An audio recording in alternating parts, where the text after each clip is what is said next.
It was supposed to be an ordinary Tuesday, the kind where the fluorescent lights of the school cafeteria buzz faintly overhead, and the smell of reheated pizza and overcooked broccoli hangs in the air. But for me, lunch had become a daily war zone. I'd started bringing my own meals ever since I got tired of the mystery meat they served, and today I'd carefully packed a turkey sandwich on fresh sourdough, lettuce crisp, tomato just right, and a thin swipe of mustard. The kind of lunch you look forward to all morning. But I should have known the moment I spotted Ryan and his crew across the room that peace wasn't on the menu.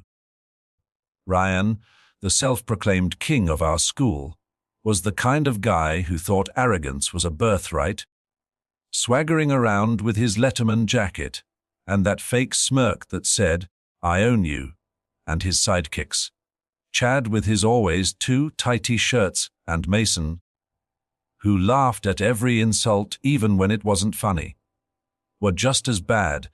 They'd been messing with me for weeks now.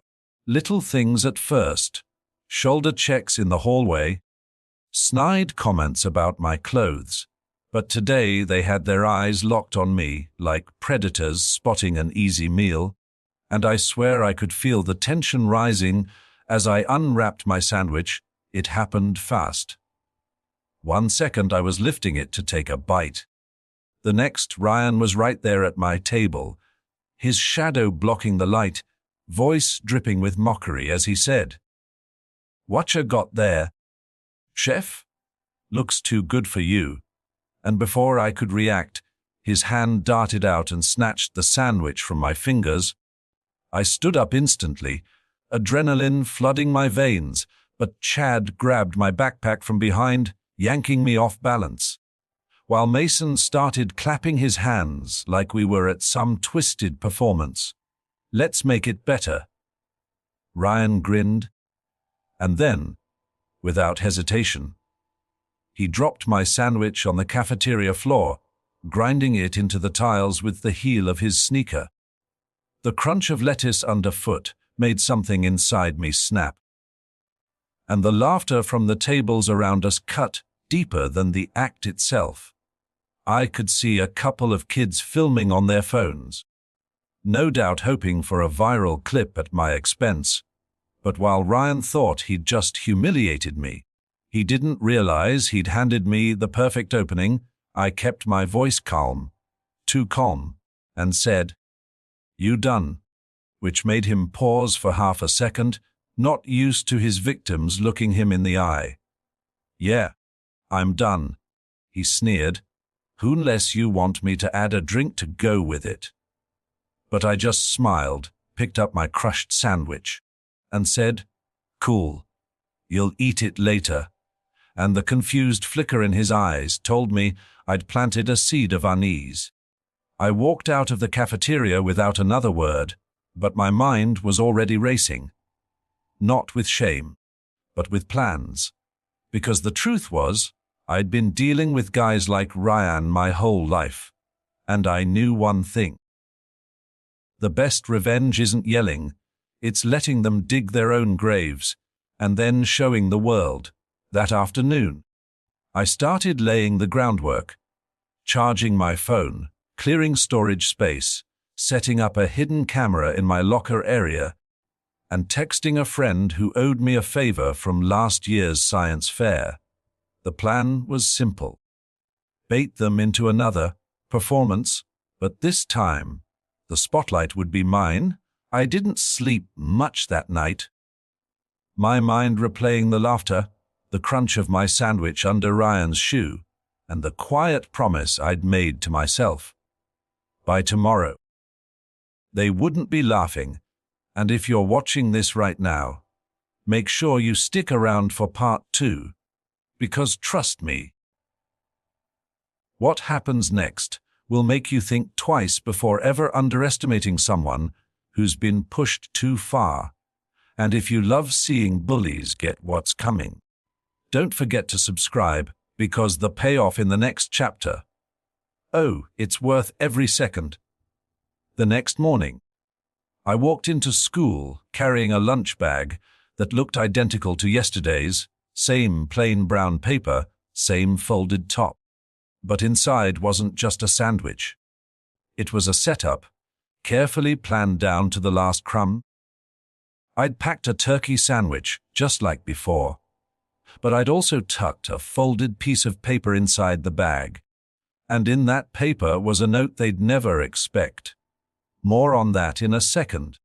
I made sure to arrive early so I could position my phone in a hidden spot near my usual cafeteria table, angled perfectly to capture the whole area without anyone suspecting. And I'd already synced it to my friend's phone, so we'd have a backup recording, in case they tried to grab it by lunchtime. The air was already thick with anticipation. Word had spread that Ryan was gonna finish what he started, and I could feel dozens of eyes following me as I sat down, unwrapping my sandwich like nothing had happened. Right on cue, Ryan swaggered over, his cronies flanking him like bad movie villains. And with that same fake smile he said, "Back for round 2. Thought you'd learn your place." But I just took a bite, chewed slowly, and shrugged, which seemed to irritate him more than if I'd snapped back. "You think you're funny, huh?" he said, and snatched the sandwich from my hands again, holding it up for the cafeteria to see.